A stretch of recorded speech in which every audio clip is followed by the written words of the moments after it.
ಪ್ರಿಯಕರನ ಮೋಸಕ್ಕೆ ನದಿಗೆ ಹಾರಿದ ವಿವಾಹಿತೆ.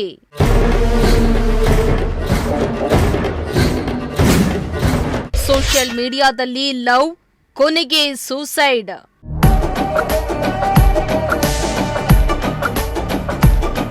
ಇತ್ತೀಚಿನ ದಿನಗಳಲ್ಲಿ ಮದುವೆಯಾಗಿದ್ರೂ ಮತ್ತೊಬ್ಬನ ಮೋಹದ ಪಾಶಕ್ಕೆ ಸಿಲುಕಿಕೊಳ್ಳುವುದು ಕಾಮನ್ ಆಗಿಬಿಟ್ಟಿದೆ. ಮನೆಯಲ್ಲಿ ಸಂಗಾತಿ ಇದ್ರೂ ಹೊರಗಡೆ ಮತ್ತೊಬ್ಬನ ಜೊತೆ ಸಂಬಂಧ ಇಟ್ಕೊಂಡು ಕೊನೆಗೆ ಮೋಸ ಮಾಡಿ ಮತ್ತೊಬ್ಬರ ಜೀವನ ಹಾಳು ಮಾಡ್ತಿದ್ದಾರೆ.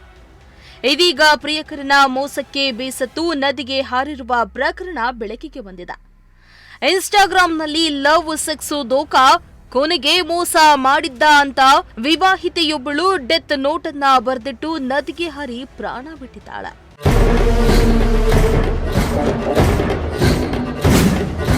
ಹೌದು, ವಿಜಯನಗರ ಜಿಲ್ಲೆಯ ಹಡಗ್ಲಿ ತಾಲೂಕಿನ ಮದಲಗಟ್ಟಿ ಗ್ರಾಮದ ತುಂಗಭದ್ರಾ ಸೇತುವೆ ಬಳಿ ವಿವಾಹಿತೆಯೊಬ್ಬಳು ನದಿಗೆ ಹಾರಿ ಆತ್ಮಹತ್ಯೆ ಮಾಡಿಕೊಂಡಿದ್ದಾಳೆ. ಐನಳಿಯ ಗ್ರಾಮದ ವಿವಾಹಿತ ಮಹಿಳೆ ಪ್ರಿಯಕರನ ಮೋಸಕ್ಕೆ ಆತ್ಮಹತ್ಯೆ ಮಾಡಿಕೊಂಡಿದ್ದು, ಈಕೆ ನದಿಗೆ ಜಿಗಿದಿರುವುದನ್ನ ಬೈಕ್ ಸವಾರರು ನೋಡಿದ್ದು ಕೂಡಲೇ ಅಕ್ಕಪಕ್ಕದ ಗ್ರಾಮಸ್ಥರಿಗೆ ಮಾಹಿತಿಯನ್ನ ತಿಳಿಸಿದ್ದಾರೆ. ಕೂಡಲೇ ಮೀನುಗಾರರು ಆಕೆಯನ್ನ ರಕ್ಷಣೆ ಮಾಡಲು ಮುಂದಾದರೂ ಪ್ರಯೋಜನ ಆಗಿರಲಿಲ್ಲ. ನೀರಿನ ರಭಸಕ್ಕೆ ವಿವಾಹಿತೆ ಕೊಚ್ಚೋಗಿದ್ದಾಳೆ.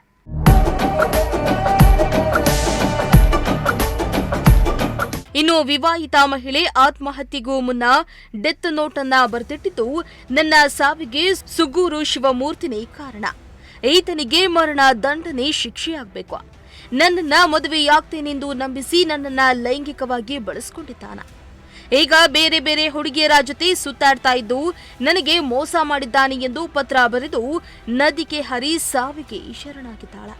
ಸದ್ಯ ಮೃತ ವಿವಾಹಿತೆ ಶವ ಕೊಪ್ಪಳದ ಬಳಿ ಪತ್ತೆಯಾಗಿದೆ. ಈ ಸಂಬಂಧ ಹೂವಿನ ಹಡಗ್ಲಿ ಪೊಲೀಸ್ ಠಾಣೆಯಲ್ಲಿ ಪ್ರಕರಣ ದಾಖಲಾಗಿದ್ದು, ಆರೋಪಿಯನ್ನ ಬಂಧಿಸಿದ್ದು ವಿಚಾರಣೆಯನ್ನ ಮುಂದುವರೆಸಿದ್ದಾರೆ. Bureau report, Prajashakti TV.